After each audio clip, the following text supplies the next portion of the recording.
Parlons de Jésus, le seul et unique Sauveur. Hello, j'espère que tu vas bien. Ici, votre sœur Esther Saillé. Aujourd'hui, je vous partage une story time qui s'est passée en 2016-2017. Let's go! Alors, j'étais en terminale D. Donc, pour ceux qui ne connaissent pas, c'est une série scientifique, cursus ivoirien. Et justement, dans cette période, on était à la fin de l'année, donc il fallait préparer à 100 à l'heure l'examen avec beaucoup de stress et des journées extra. Et il s'est trouvé que j'avais une amie qui s'appelle Grace, qui va se reconnaître justement, qui aspirait à parler en langue.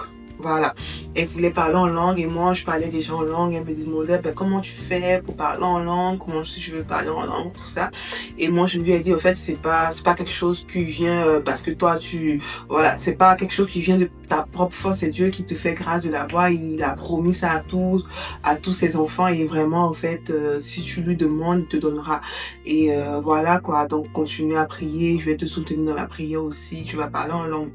Et dans ce processus, elle m'a fait comprendre que le Seigneur lui mettait à cœur de parler aux élèves de la classe sur leur comportement et sur le projet au fait qu'il avait pour eux, de ce qu'il voulait vraiment qu'on puisse être une promotion avec un grand taux de réussite et que justement notre comportement allait empêcher cela de se réaliser. Donc vraiment les interpeller sur leur comportement, mais elle avait peur, elle disait qu'ils ne vont pas les écouter.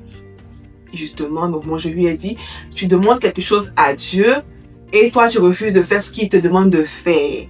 Toi-même tu vois ça comme ma soeur. Et donc elle a dit, ah oui c'est vrai, donc elle va le faire le samedi, sachant que je pense qu'on était le mardi ou le lundi. Je lui ai dit, on le fait le mercredi parce que après les cours, comme on finissait à midi, on faisait les journées extra après, on bossait ensemble, donc pourquoi pas le mercredi, comme on a une journée un peu plus courte, tout ça. C'est comme ça qu'elle m'a dit, ok, il n'y a pas de souci, elle va le faire. Après le cours, elle s'est arrêtée devant la salle de la classe et elle leur a dit, voilà ce que je ressens dans le cœur, vous faites beaucoup de choses, vous sortez en vous, vous faites ceci, cela, vous faites pas ce que le Seigneur veut. Vraiment, elle a été touchée, remplie de Saint-Esprit, elle a commencé à dire des choses et ça a beaucoup touché les gens, tu vois. Et quand ça a touché les gens, elle-même, elle a commencé à pleurer et automatiquement, je vais quand même regarder la vidéo. Bon, mais je vais lui envoyer ça tout spécialement. Elle a commencé à parler en langue à l'instant T. Elle a commencé à parler en langue. Elle aspirait, elle était catholique, elle aspirait à parler en langue et le Seigneur lui a fait grâce parce que lorsque tu demandes, il le fait. Il voulait juste qu'elle obéisse à cela. Et cette journée, je ne peux jamais l'oublier. Personne de la classe ne peut l'oublier. Il y a eu des délivrances, il y a eu des restaurations, que ce soit des musulmans, que ce soit des personnes qui ne pratiquaient aucune religion. Des gens sont tombés. Au fait, il suffisait seulement de les regarder dans les yeux et ils tombaient. Il y a eu tellement de choses. Et je me rappelle qu'à cette époque-là, on avait notre chef de classe qui était malade. Or, on était à 2 mois de l'examen et elle n'était pas venue. Et on a ressenti le besoin d'aller chez elle pour prier avec elle. Et on est allé chez elle, on a dit à son papa que on veut prier pour elle. Et donc du coup, on a prié pour elle. Et la semaine qui a suivi, elle est venue en classe. Et vraiment, c'était extraordinaire. Et ce qui est bizarre dans ça, c'est que les gens étaient à terre, d'autres faisaient des trucs de serpents. Et il y avait tellement de choses. Il y a une amie qui avait une église pas loin, qui a dit, au fait, là, ça nous dépasse, c'est pour ça qu'on les emmène chez un pasteur et tout, parce que là, on pourra plus. Et du coup, on a pu prendre certaines personnes, on les a mis dans un taxi, un Warren, je sais pas si vous connaissez les taxis communs, si vous voulez. Et c'est comme ça qu'on les a emmenés dans une église. Personne ne peut oublier ça.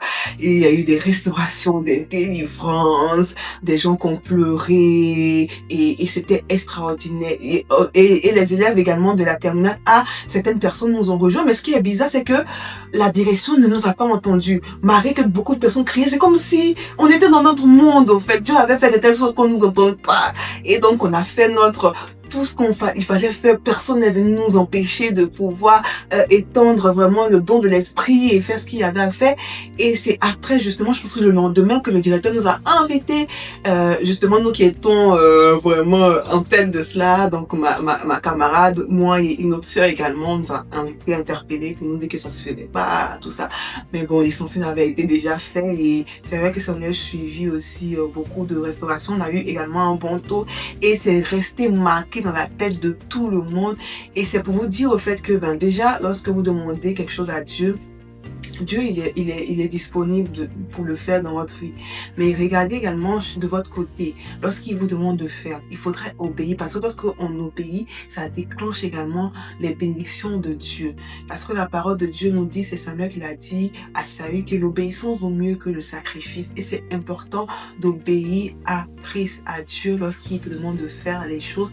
Et dans le deuxième point, on n'était pas pasteur, on était vraiment, mais le Seigneur nous a utilisé de façon incroyable pour dire, lorsque tu es disposé, vraiment le Seigneur fait des choses extraordinaires. Donc je veux vraiment vous encourager, toi qui as écouté cela, à vraiment rester disposé. Dieu a dit que à la fin des temps là, les jeunes gens vont prophétiser, il va faire des choses extraordinaires. Il veut seulement ton cœur. Si ton cœur est vraiment attaché et assoiffé, il va faire des choses extraordinaires dans ta vie. Voilà, je pense que j'ai été un peu longue, désolée, et puis on se dit à très bientôt. Au revoir.